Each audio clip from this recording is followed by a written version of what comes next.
You got to give me a countdown. You can't just expect me to go live without a countdown. Ladies and gentlemen, welcome to episode 1 of the Down Under Show. This show is going to, well, it's going to be like every other show on the internet, but it's going to be with me, which is not very average at all in my humble experience. We've done podcasts before, we've done live streams before, but this is a little bit different, ladies and gents. Basically, we're going to talk about what's happened this week, what's happening in the world. We're going to basically see everything from the audience's point of view as well. So if you guys see something interesting you want to talk about, send it through, all that type of business. Now, ladies and gentlemen, in this room right now, we have Caleb, video producer Caleb. Someone asked us last week why you're not a part of the Mum and Dad Show anymore. And it's just because, honestly, we're too lazy to have to organise you to come to our studio and film, and that's why. But he's still with us, and that is the main thing. Now, ladies and gentlemen, this week has been an absolute, in this room right now, it's mind-blowing what has happened, particularly in America. You would have seen, everyone would have seen what happened with Elon Musk and a certain type of hand movement. Can we call it that? Can we call it a hand movement?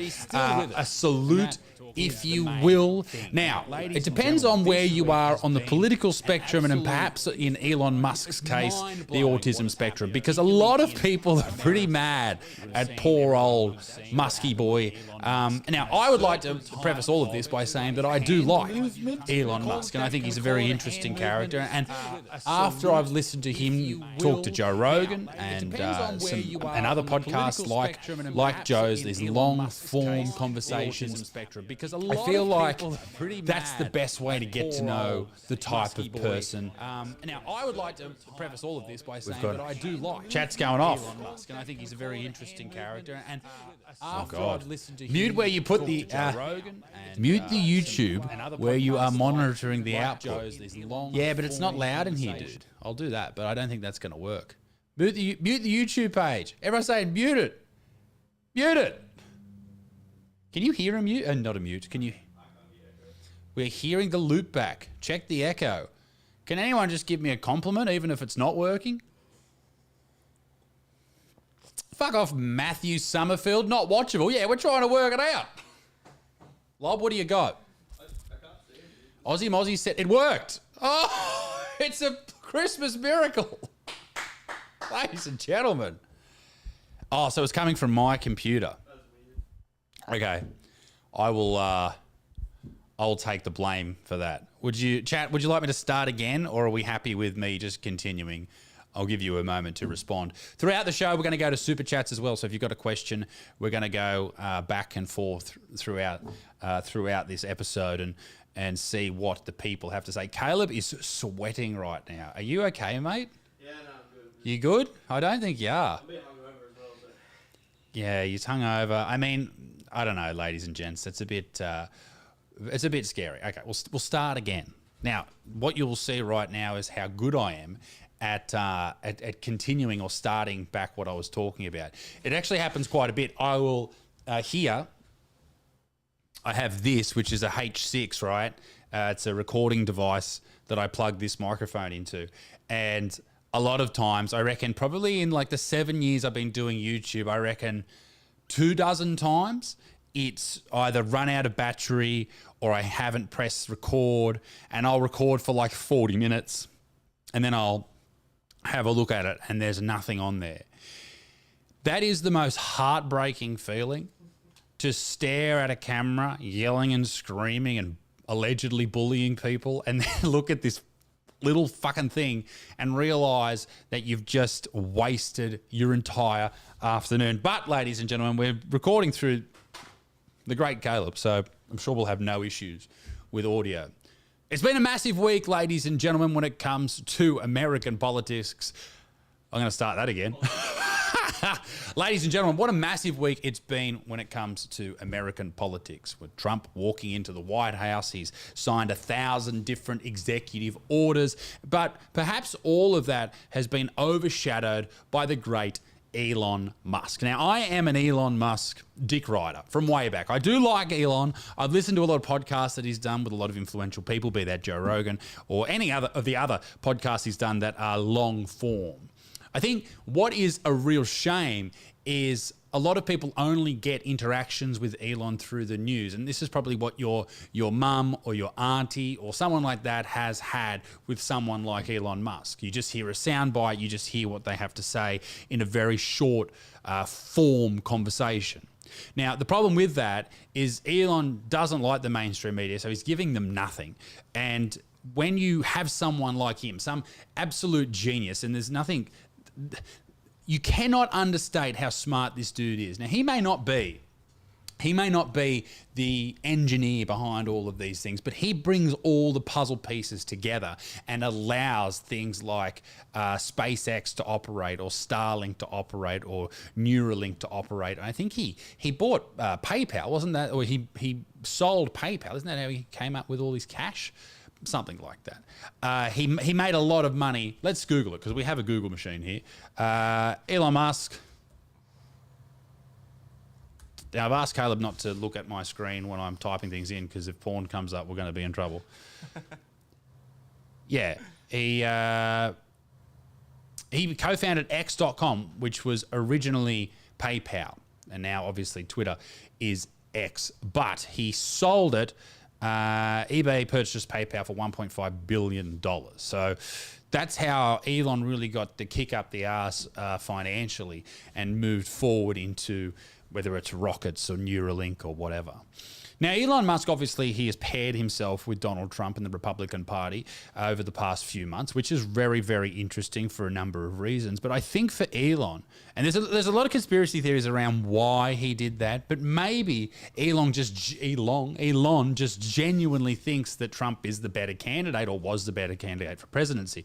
And I tend to agree, and so do a lot of other people. So here comes the inauguration date. Elon Musk is on stage, and I have the clip here.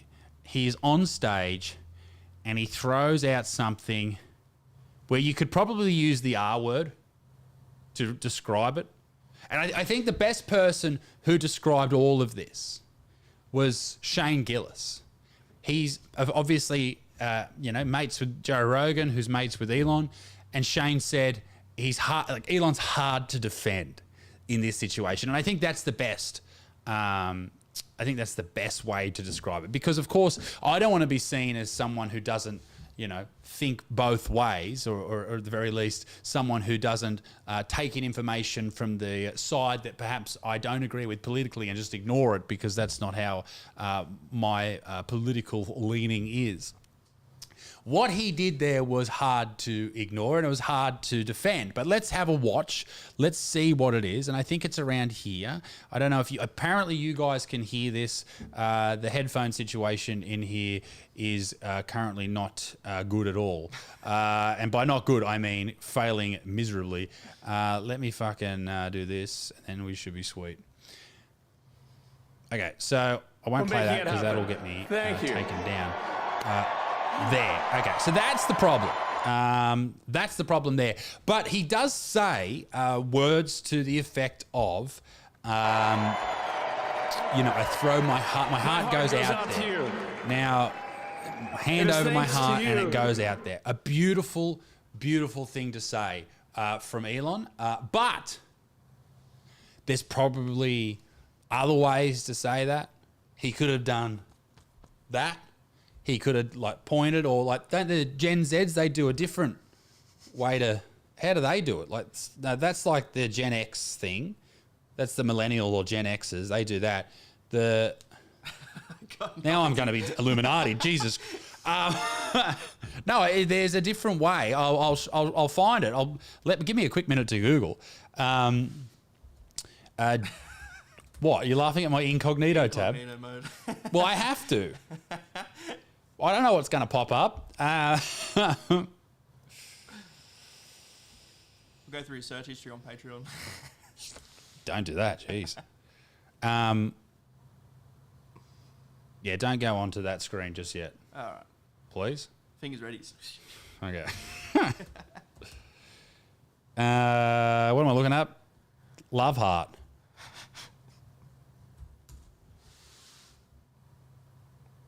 Yeah, see, they do it like that. That's how they do the love hearts now. So it's like, that looks incredibly difficult.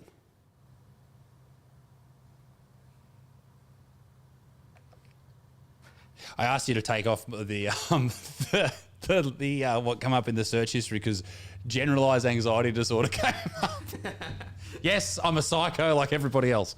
But yeah, that's what Gen Z's that's what they're up to. Ladies and gentlemen, there is no doubt that that's where my hatred for Gen Z comes from. It's shit like that. Actually, in fact, just the other day, yesterday, I had to deal with a Gen Z interaction on in a little cafe. Have you noticed, has anyone noticed this? There is no smiling. There's no happiness from these people. They are angry, angry, angry citizens. They're not happy. They're shitty. I've never seen anything quite like how upset Gen Z is at the world. Like, we walked up, my wife was there, our baby was there, Addie, and they just, yeah, what do you want? Yep. And that's it. They walk away. It's actually quite horrifying to be involved with these people. They're bad people. Now, I know I've said a lot about Gen Z in the past, and I probably will continue to do to say those things. But what's important to understand is by the time that World War III rolls around, Gen Z are the ones that are going to get sacrificed. And I think that's probably a positive for all of us. And shout out to the Gen Zs in the comment section. Now, continuing on with the Musk dog, if I can find it, and please don't go to the page yet, Caleb. Have you done it? No. Ready? Stay on me, please. I'm staying. So yes, hang on, I'm trying to find a particular article. Maybe I never had an article. Whatever. The media basically jumped in and said, right, this is a NAZI salute. This is a very full-on situation, what Elon Musk has done. And we basically need to jump in and we need to punish him. We need to say, hey, this guy is a Nazi. He is a bad guy. He's a white supremacist. And I just think he's not. But that is my argument here against the hatred and anger that's coming from people. Because if you don't know anything about Elon and you watch that, that's like your first, this guy sends rockets up to fucking space and all that type of shit. That's all you know about him. You know he's a billionaire. You know he's the world's richest man, yada, yada, yada. You know he's a bit of a silly dude. And then you see him do that, you're going to think, holy shit, this bloke's fucking insane. Like, he's a full-blown, fucking member of the National Socialist Party of Germany in 1939. You're going to worry. And I think that's what people aren't really grasping here. Like, there's no way that's how Elon thinks. Everyone knows that. We've heard him speak a lot. We know this. So why would he do it?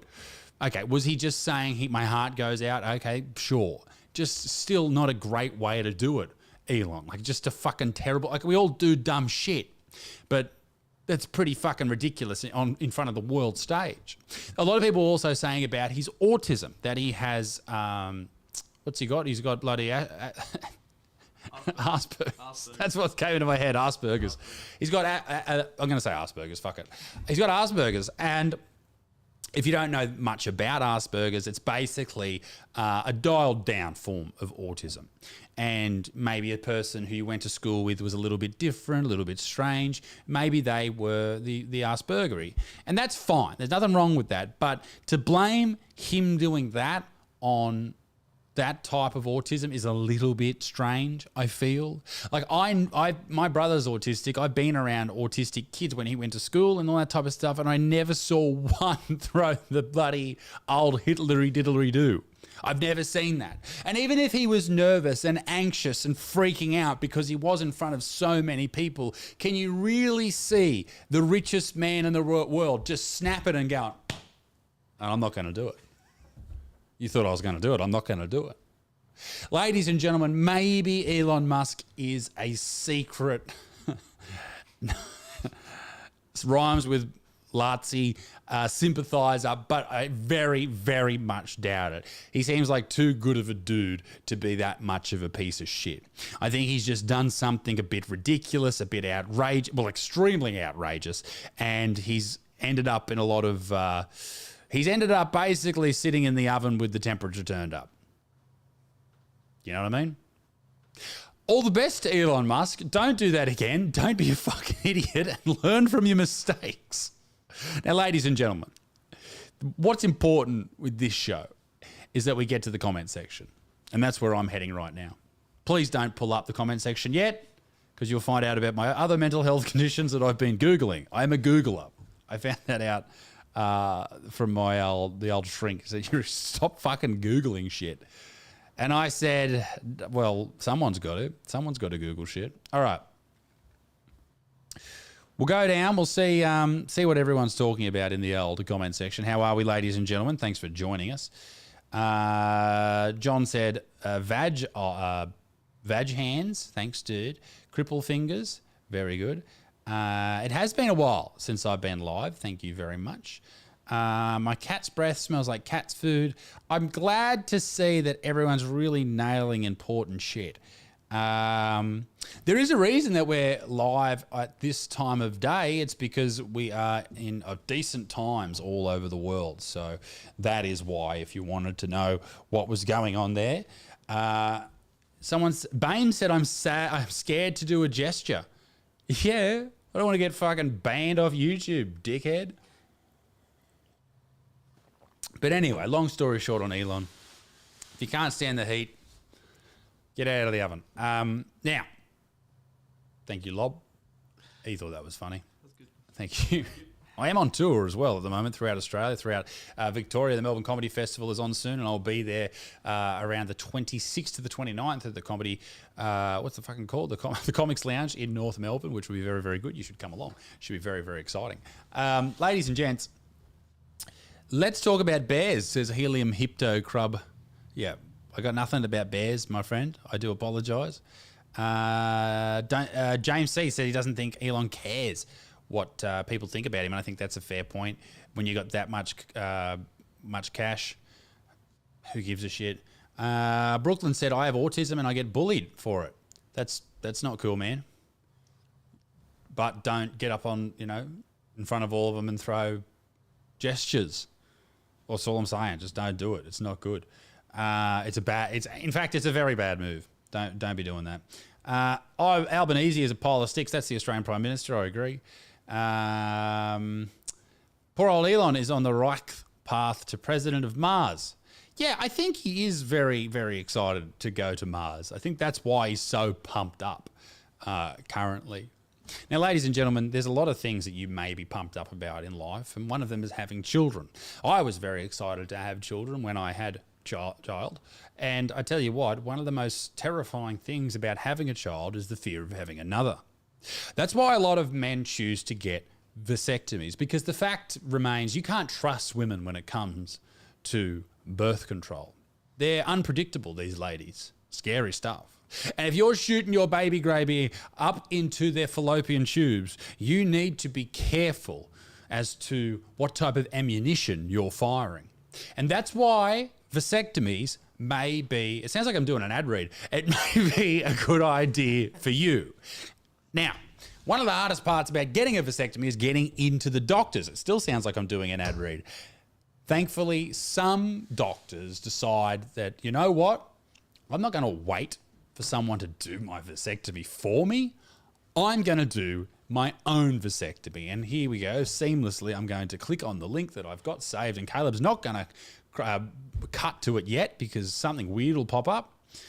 But yeah, this guy right here, Dr. Chen, shared that night of the procedure. He have I even said what it's about? Here we are, Dr. Chen. He's doing the surgery himself, ladies and gentlemen. He shared that night of the procedure was challenging, but he experienced some pain, but he felt fine by the next morning. In the post caption, he humorously mentioned that while it was a unique experience, he wouldn't be repeating it. Why would you repeat it? I'll take another slice out of your vast deference.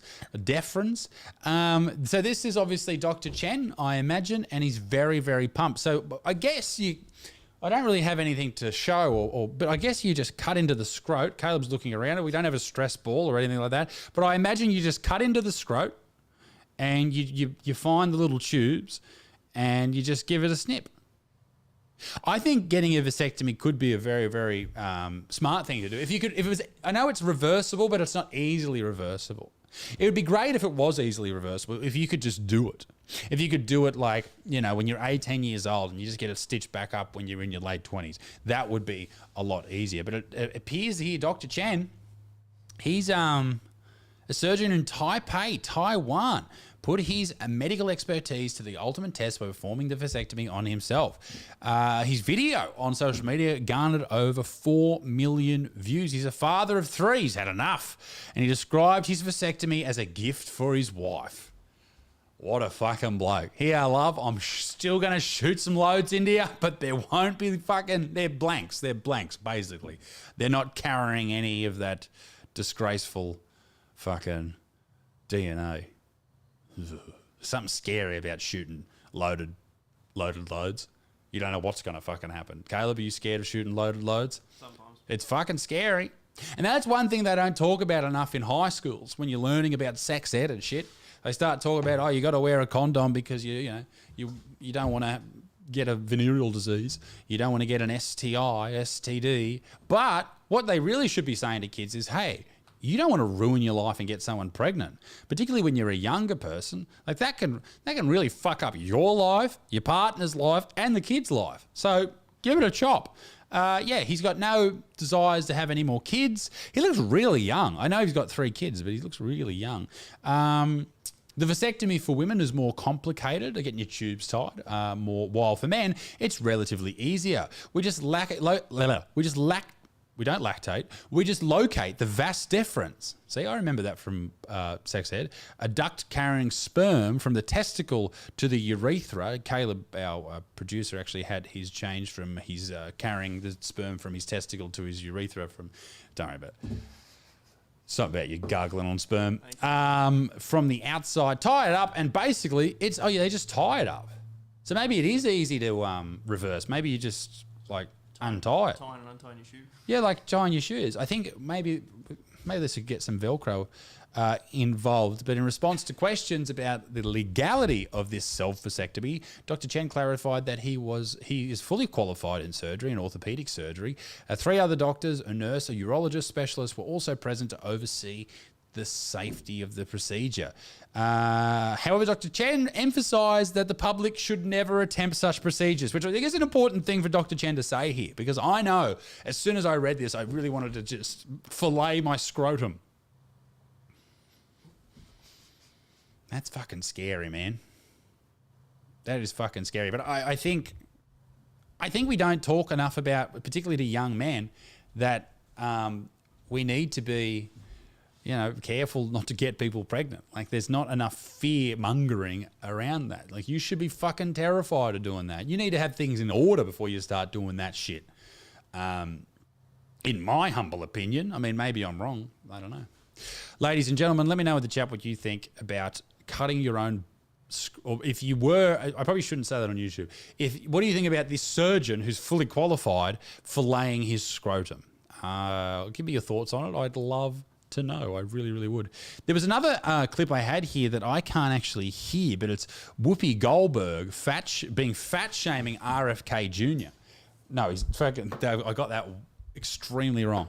Accusing RFK Jr. of fat shaming. If you don't know what RFK Jr. looks like, he's fucking ripped. Dickhead. Anyway, so in her show, and I can't hear it, but I did listen to it the other day.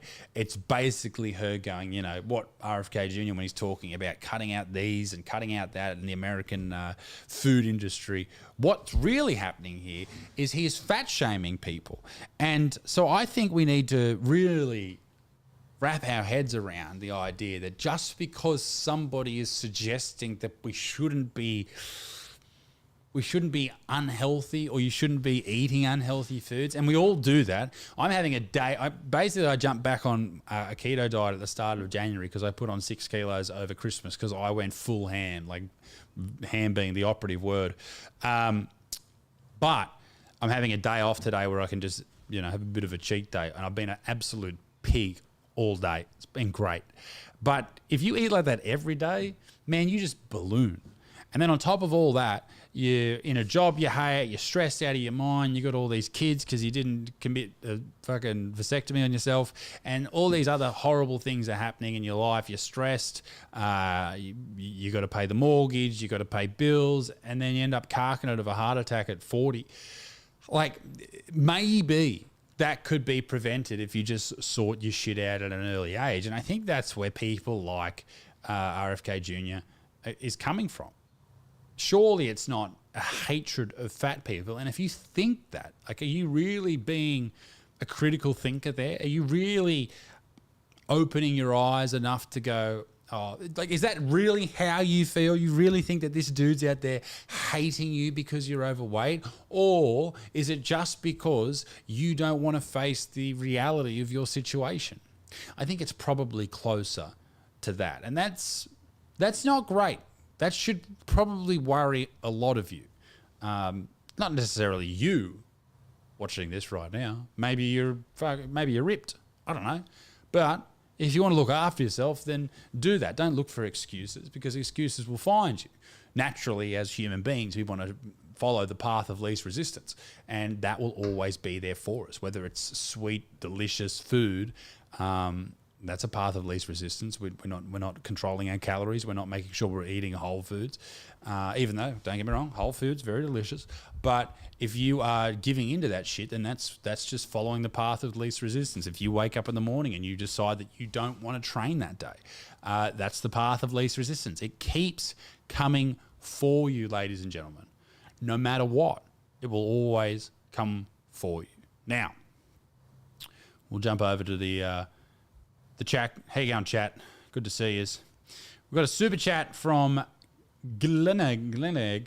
What are your thoughts on who I should vote next to change our educational system? I'm tired of the ideologies, not facts, taught in uni. Now, I'm going to guess that you are in Australia, because you use the word uni. Now, here, I don't know. I don't know what the issue is. Like, is it, how much power does the government have over universities in this country? Is there that much power there? And Lob, you might need to press re-record on the Canon. That's after 30 minutes. God, how good am I? Producer me, delivering the program. I don't know who is in control of the education system. Is it the universities? Are they privately owned? What is happening there? But there is no doubt at some point we need a Trump. Now, I don't care if you disagree with Trump's policies in America. Like, that's fine. You can disagree with that all you want.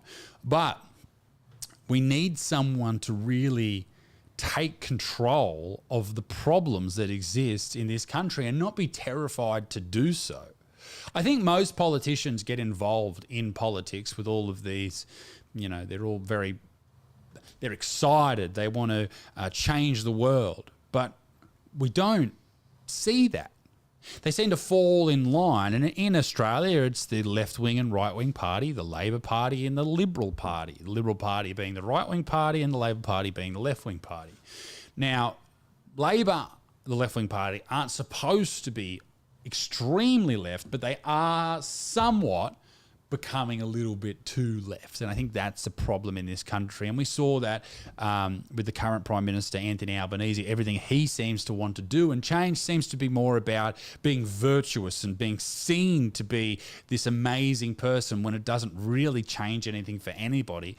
And people are worried about the right-wing party coming in. They're scared. And, maybe rightfully so.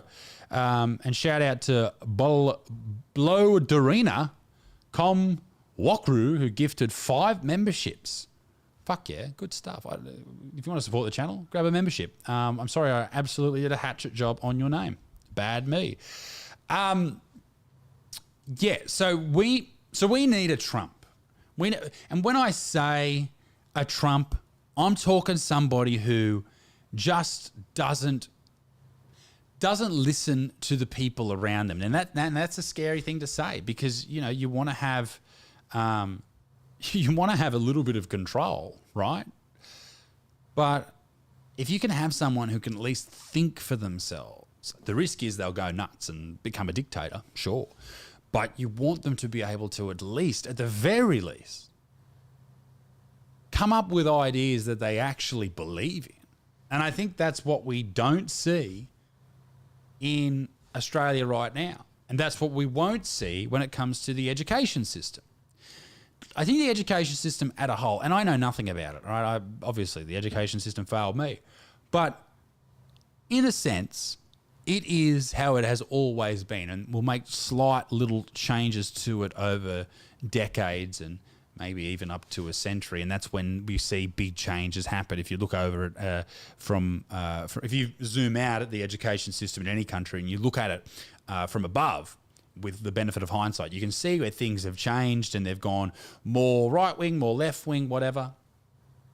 I think we're probably definitely going to go more left-leaning in our system here. Not too sure about in America. The UK probably quite left-leaning as well. But also left-wing politics finds itself into these type of jobs. They find themselves in the education system and they find themselves wanting to be in that world of learning. Now, is that because of really left-leaning person? And when I say left-leaning, I don't mean like I have left-wing opinions, I have right-wing opinions. I think you need to be somewhere in the middle. I think that's the best place to be. I'm talking about the people that just blindly go where every left-leaning politician or left-leaning celebrity figure goes. I'm talking about those type of people. And it's the same for the right. If you just blindly do that, then you will find yourself in trouble. And this is what the education system finds itself in right now. It finds itself focusing on things that don't matter in the real world and won't help you. It's focusing on gender ideology and it's focusing on race over more important things. And we're getting bogged down in these details that in reality probably don't matter at all, but that is what we're focusing on all the time. And I love that saying about if you find a young person who isn't, now I'm butchering I'm butchering it. If you find a young person who's not left wing, you find someone without a heart. And if you find an older person who isn't right wing, you find someone without a brain.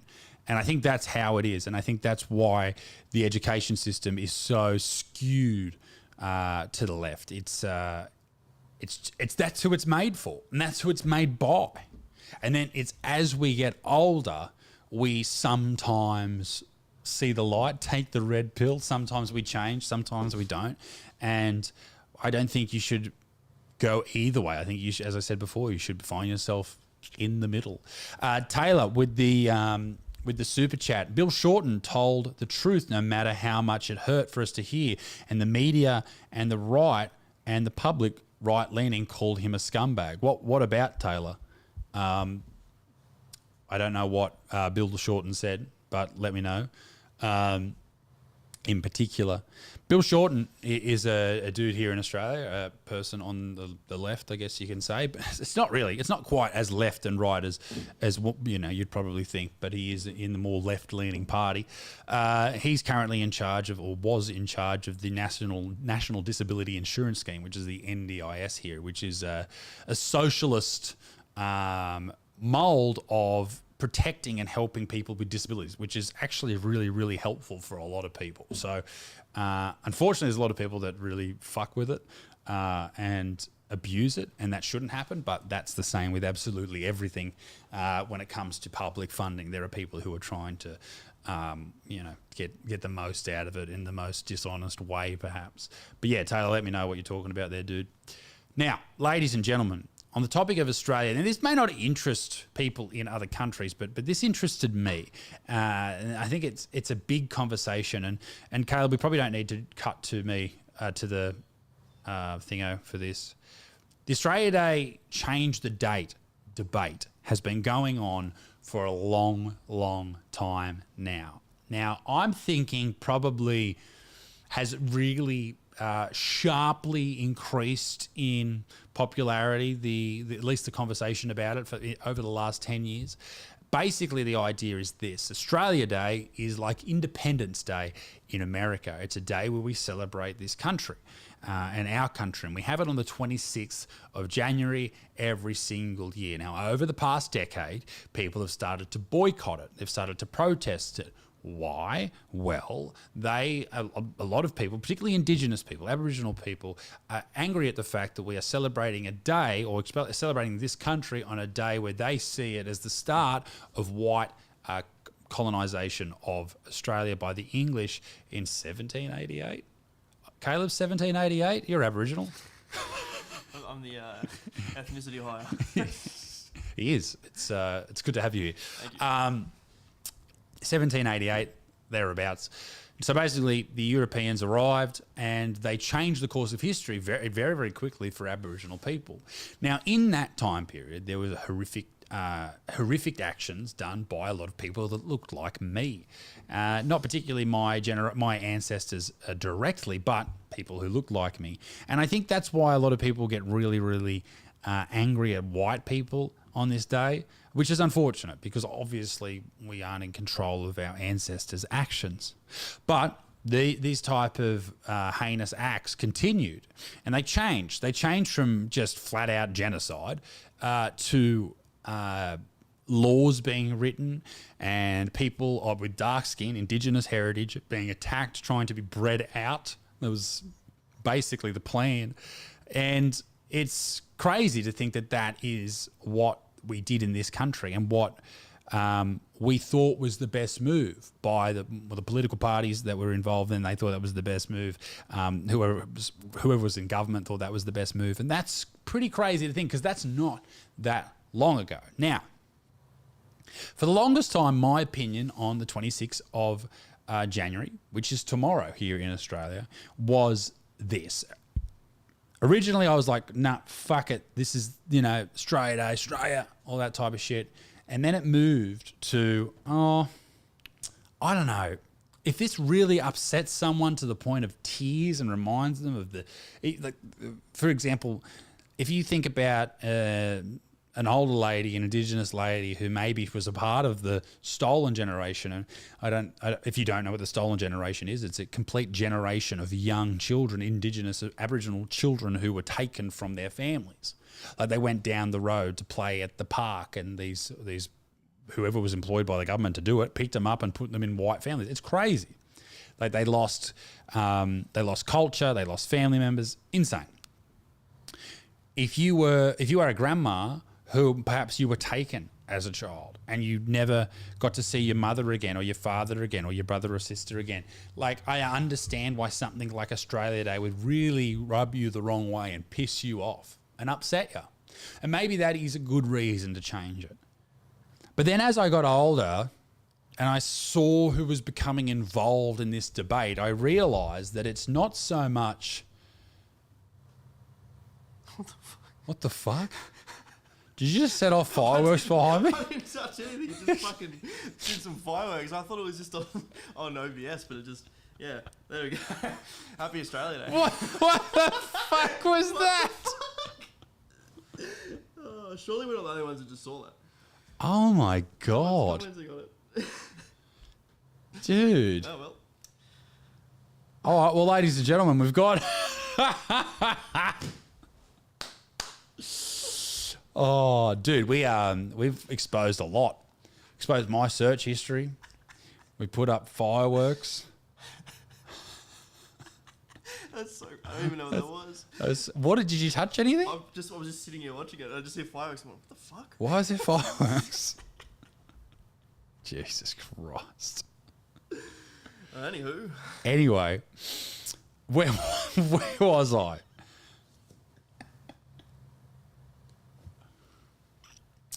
as I got older, I realised that the vast majority of people who want to see that date changed, they actually just want the whole day to be abolished and say that we shouldn't celebrate this country at all because we're a racist country. And that I'm not on board with. I also realised that another part of that group is people who are they're just white teenagers who want to, I don't know, throw it in their Instagram bio. That's what they want to do because it's the popular thing to do. Now, what do we do? I don't know, because I don't think that we should apologise for anything that ancestors have done, because this happened all over the world. It happened with any white person going in front of Indigenous people, and it happened with a lot of Indigenous people going across other Indigenous people, and it happened with Muslims in North Africa and up in North Africa there with white slaves. Like it's happened all over the world. This is not just a white people in Australia shit. This happens everywhere, and it's happened for the longest time. This is human nature to do horrible shit like this. But here's the thing.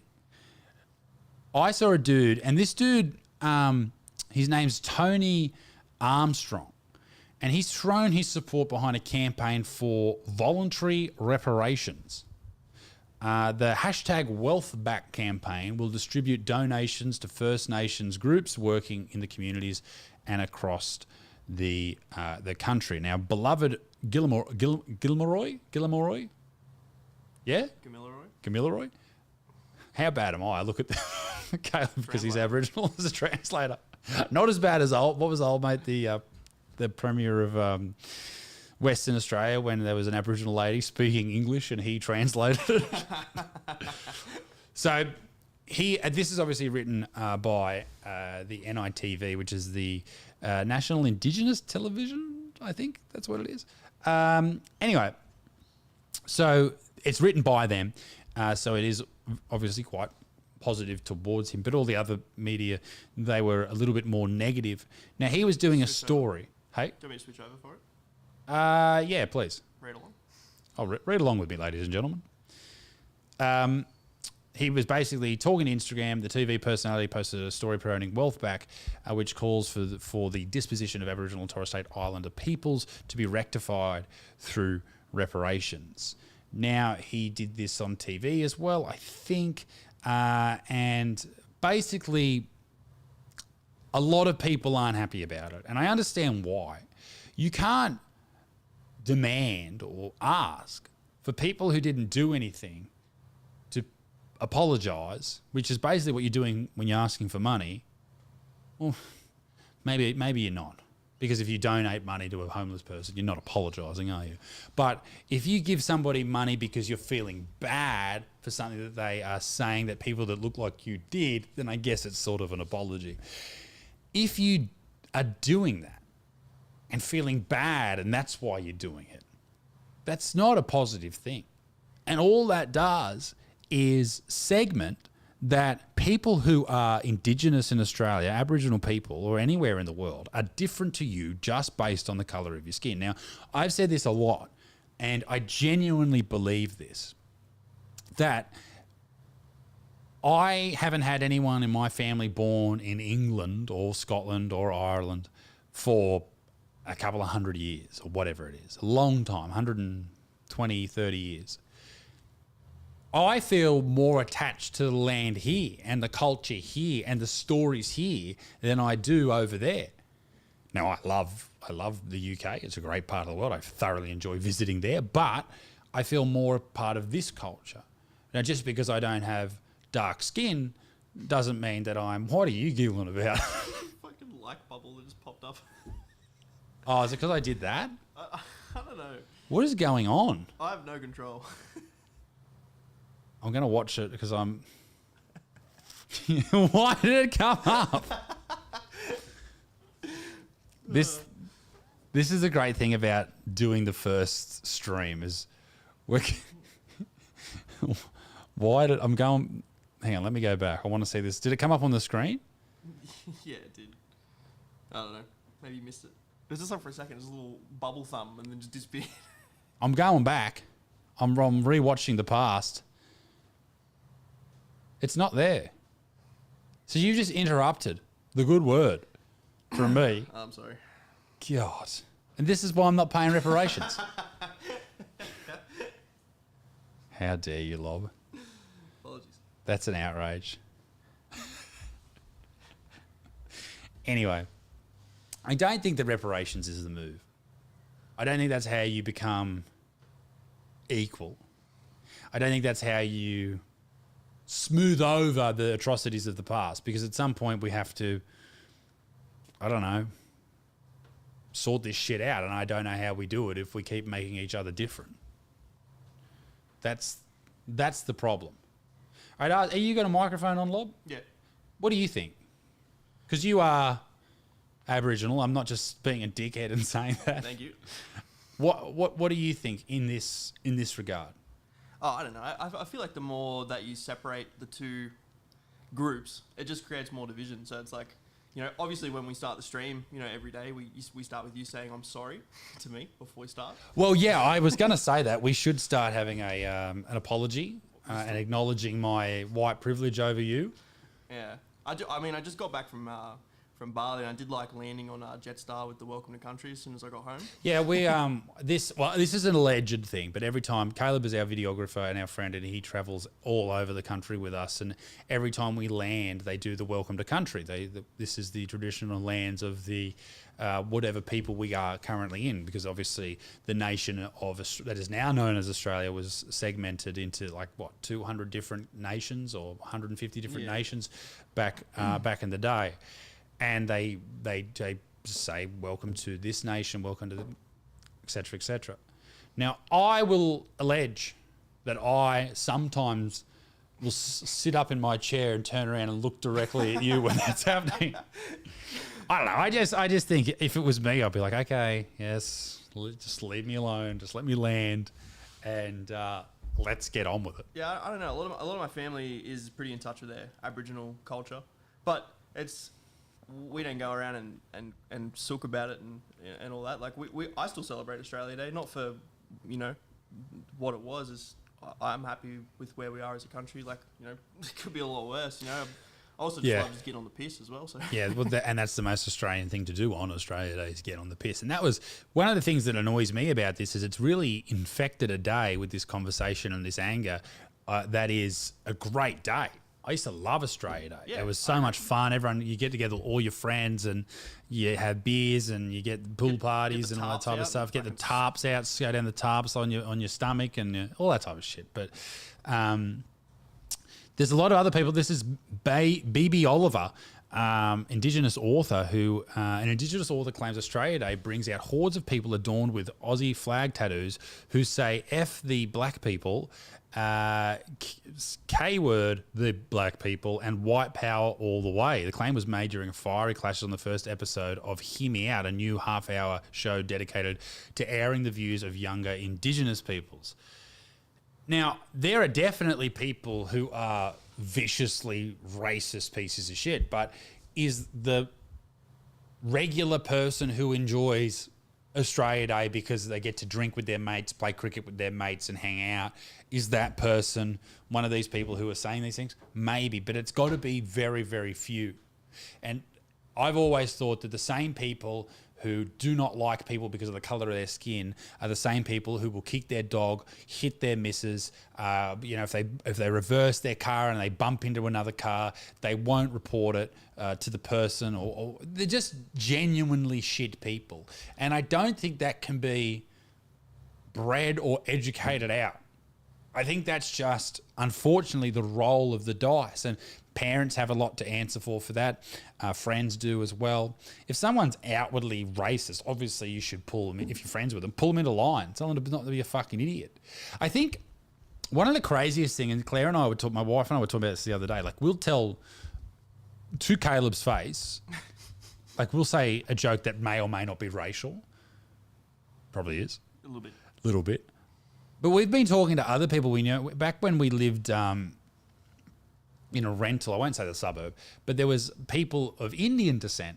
And one of the ladies who was living across the road from us, this is probably 8 years ago now, she was telling us about the hatred she had for Indian people. And that's just because of the smell of the food that some of them cook. Like, that's genuinely just horrid shit. And those people exist out there. The people, I think the people who celebrate Australia Day and the people who make jokes that may or may not be racial, they're not the enemy. I think there's a bigger problem out there. Yeah, when you meet an actual racist, you're like, oh. Well, it blows you away, doesn't it? It's crazy. You make an actual hate, like a complete bigot. You're like, holy shit. But there is a bigger enemy out there, Caleb. Bonnie Blue. If you haven't been following the story, Bonnie Blue has had a massive week. She has had intercourse with 1,057 men in 12 hours.